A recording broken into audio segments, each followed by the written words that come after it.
A Guerra do Iraque se apresentou como um dos conflitos mais polêmicos do século XX. Mas ele não foi um conflito isolado, e sim mais um elo da corrente de eventos naquela região que perduram até hoje, cujos resultados ecoam na sociedade americana e no meio político mundial atual. Anos antes de sequer se pensar em um conflito que envolvesse uma coalizão de países de todo o globo, a região já fervia com dezenas de conflitos, e um dos que mais chamava a atenção era a guerra entre Irã e Iraque, que se iniciou em 1980 e só ia terminar 8 anos depois, em 1988. Com cerca de 1 milhão de mortes no conflito entre civis e militares, o episódio foi um dos mais sangrentos da história de ambos os países. E um destaque horrendo foi o uso de armas químicas por parte do Iraque, com acusações de que os iraquianos também teriam utilizado tal armamento em alguns episódios no ano de 1987. A utilização de tais armas já possuía um tratado em vigor desde 1928, as chamadas Convenções de Genebra, que proibiam o uso de gases asfixiantes, venenosos ou de outros tipos, além de guerra bacteriológica, que poderia ser entendido como um banimento do emprego de guerra química e biológica. Mas o problema é que a produção, desenvolvimento e armazenamento de tais armamentos eram proibidas, e essas brechas legais só seriam resolvidas em 1972 com a Convenção de Armas Biológicas e em 1993 com a Convenção de Armas Químicas. Com o final do conflito, o Iraque estava em uma situação delicada.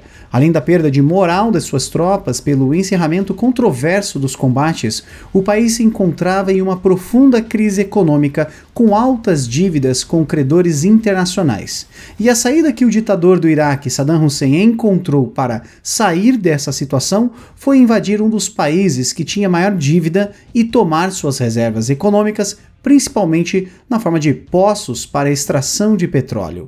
Assim, no dia 2 de agosto de 1990, tropas iraquianas marcharam sobre o território kuwaitiano, ocupando o país por quase 7 meses, até que houve uma poderosa resposta do Ocidente. Em janeiro do ano seguinte, uma coalizão internacional de 39 países devastou as tropas invasoras iraquianas, expulsando-as do país e devolvendo o Kuwait aos kuwaitianos. Mas não seria apenas a derrota militar e a perda de moral da população que iriam assombrar Saddam Hussein após a humilhação no Kuwait.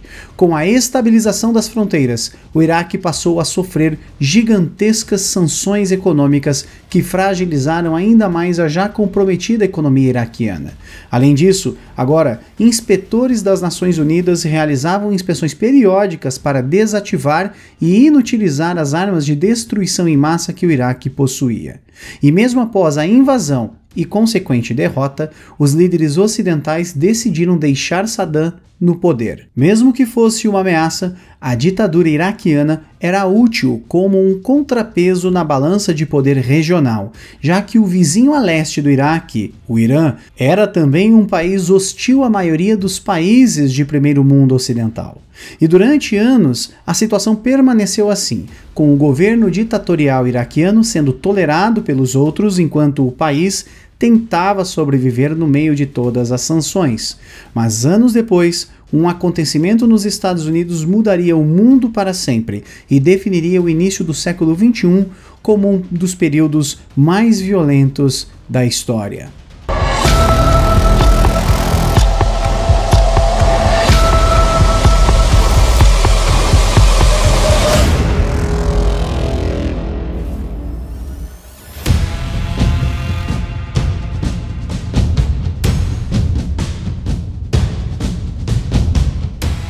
Os ataques terroristas em solo americano chocaram o mundo pela sua brutalidade e efetividade.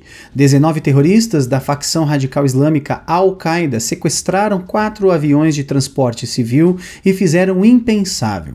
2 das aeronaves foram pilotadas direto para o World Trade Center, um conjunto de 2 prédios localizados no coração de Nova York, enquanto um terceiro atingiu o Pentágono, que serve como a sede do Departamento de Defesa dos Estados Unidos. A última aeronave caiu em uma área desabitada após os tripulantes e passageiros tentarem retomar o controle do avião. Um ataque que vitimou mais de 3.000 pessoas e que, muito mais do que uma carnificina, serviu também como uma mensagem. O coração econômico, representado pelo World Trade Center, e o coração militar da América, representado pelo Pentágono, foram atacados. O terror poderia chegar a qualquer um e em qualquer lugar, e nem mesmo o titã que reinava absoluto desde a Segunda Guerra Mundial estava a salvo. Como resposta, os norte-americanos fizeram uma mobilização poucas vezes antes vista, e teve início a chamada Guerra ao Terror.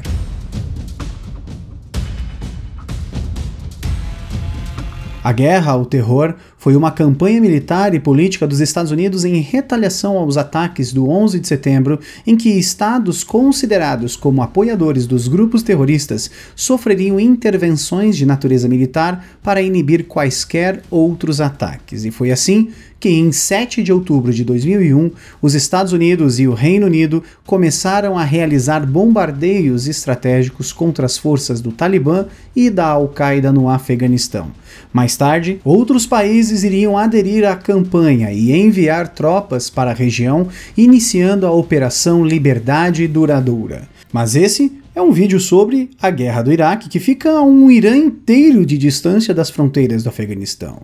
E qual a relação entre os dois conflitos? Para entendermos melhor, devemos entender o contexto da época.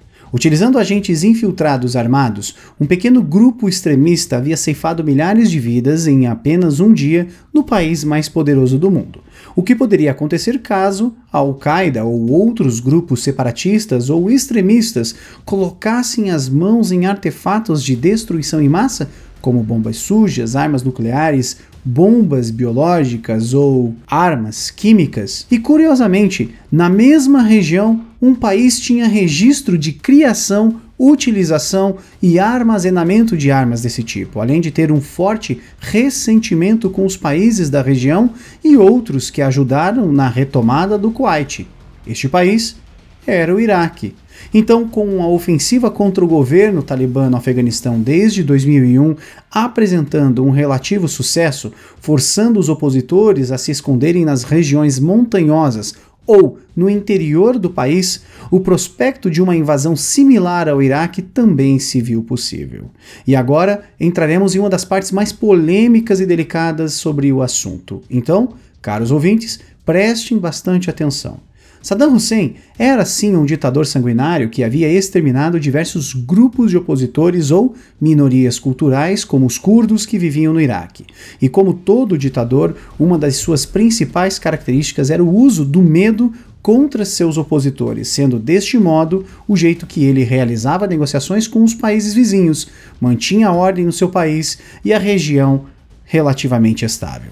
Desde 1991, inspetores da Comissão Especial da ONU faziam vistorias, negociações e contagens do arsenal iraquiano de armas de destruição em massa, mas os iraquianos não se mostravam muito inclinados a ajudarem. Em diversos documentos apresentados pelas autoridades do Iraque, havia uma enorme discrepância entre as armas produzidas e utilizadas, além de quantas realmente ainda restavam. Além de atrapalhar os inspetores e agentes, os iraquianos aparentemente não levavam muito a sério as metas de desativação das armas que possuíam.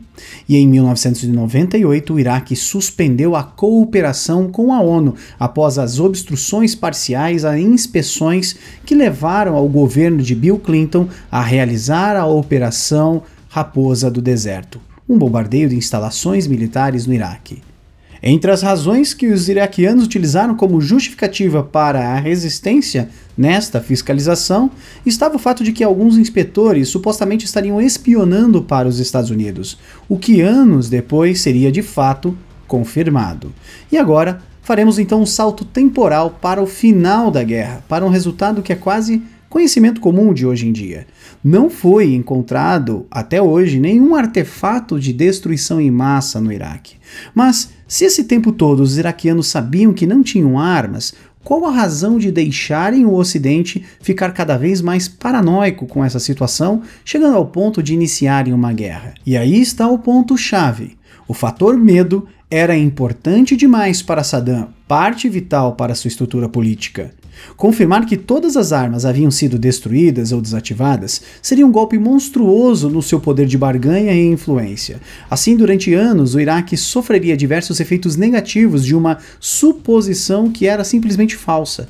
No mesmo ano do fim da cooperação com a ONU, os Estados Unidos passaram o Ato de Libertação do Iraque, que ofereceria auxílio financeiro para diversos grupos de oposição a Saddam Hussein, como os curdos iraquianos, por exemplo.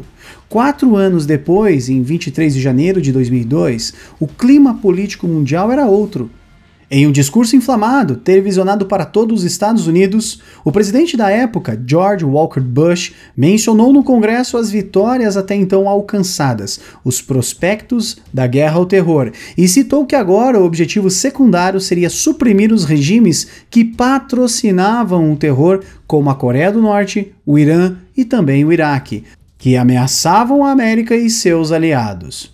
E logo em seguida, diria, em um outro trecho, abre aspas, estados como esses e seus aliados terroristas constituem o eixo do mal, planejando em ameaçar a paz no mundo. Desenvolvendo armas de destruição em massa, esses regimes apresentam um grande e terrível perigo. Eles poderiam fornecer essas armas a terroristas, dando a eles meios de demonstrarem o seu ódio. Poderiam atacar nossos aliados ou chantagear os Estados Unidos. Em qualquer um desses casos, o preço da diferença seria catastrófico.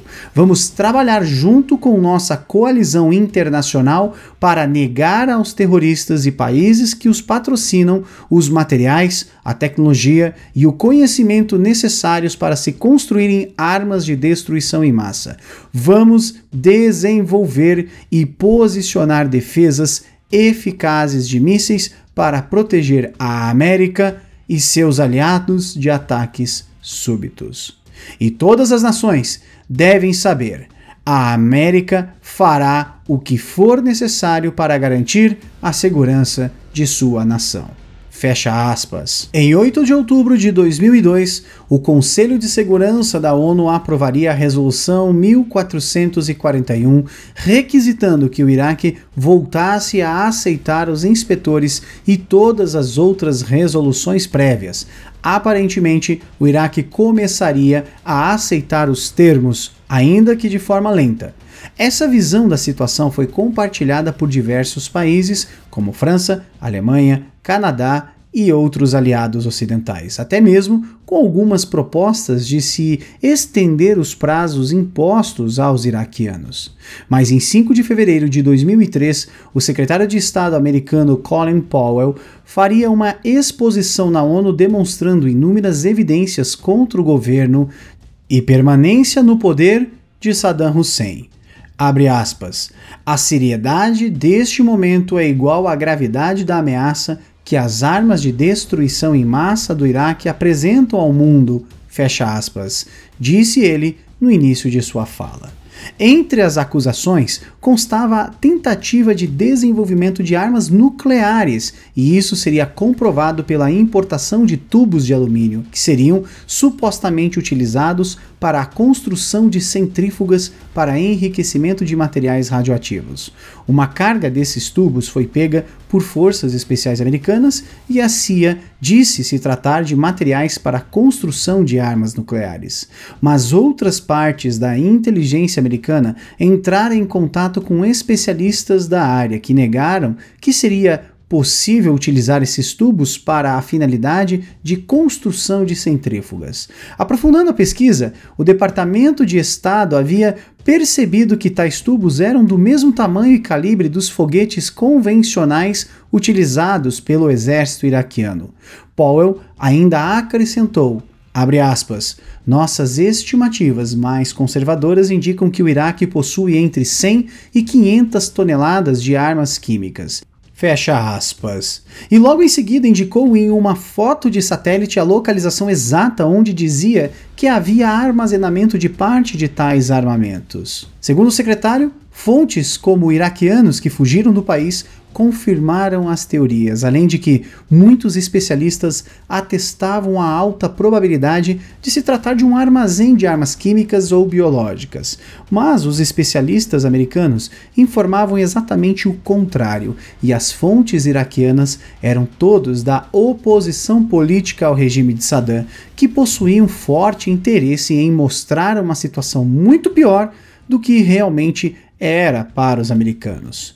Tudo isso demonstra algo que, para nós, 2 décadas depois, é bem aparente. O governo americano já havia tomado a sua decisão, e agora os fatos seriam encaixados e contados da maneira mais efetiva a se mostrar como uma real ameaça do Iraque ao mundo.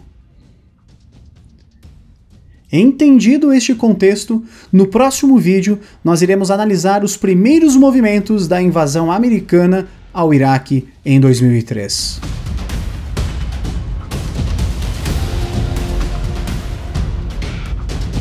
E todo o material que você viu neste vídeo pode ser encontrados também nestes livros que nós deixamos como dica para você, seguidor do Almanac Militar. Fica aqui o nosso muito obrigado por sua audiência, um grande abraço e até a próxima.